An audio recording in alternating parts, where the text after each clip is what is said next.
Have you ever stopped and wondered if there's, I don't know, a better way to think about this whole work-life thing? Well, today we're going to dive into a pretty radical idea, one that really challenges our deepest beliefs about why we get up and go to work every single day. All right, let's just get right to it, because this is the big one, right? The moment you mention basic income, this is the first thing that pops into almost everyone's head. Wait, won't people just stop working?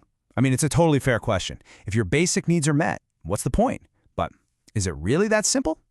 Let's unpack that. So, to even begin to answer that question, we've got to take a step back. We need to look at why we're so obsessed with work in the first place.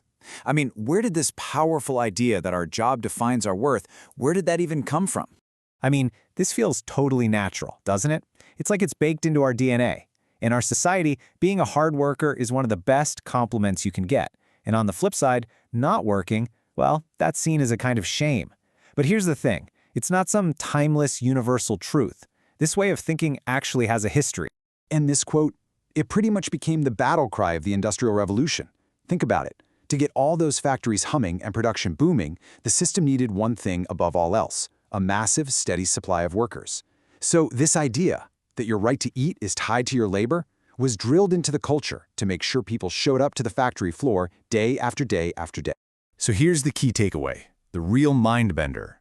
What we think of as this fundamental moral virtue, the work ethic, well, it was actually a kind of technology, a social device, created for a very specific purpose, to keep the engine of capitalism running.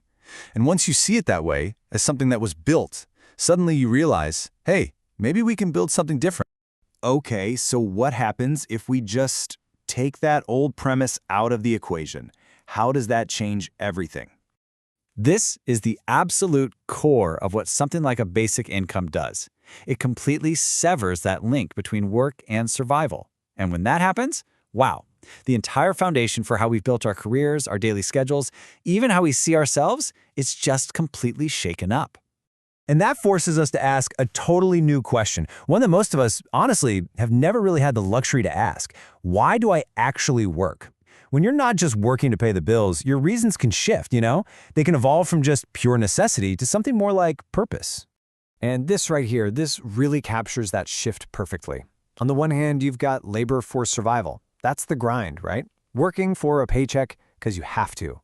But on the other side, you have work for life. This is about passion, about purpose, about community.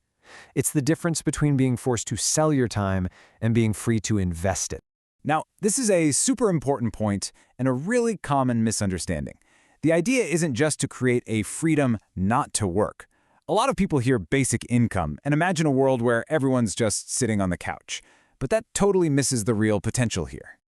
The real goal is to create the freedom to choose work that truly matters. And see, that reframes the whole conversation. It's not about being lazy versus being productive. It's about being forced to do something versus being empowered to choose. It's about unlocking people to do the work they believe in, the work that really makes a difference to them and the people around them. So, if people had this freedom, what would that society actually look like? What kind of world could we build if everyone had that basic security? The idea is it's not some paradise for lazy people. Actually, it's the exact opposite. It could be a society that's absolutely buzzing with energy and new ideas. A place where people are motivated by their own curiosity and passions, not just by fear or the need to pay rent.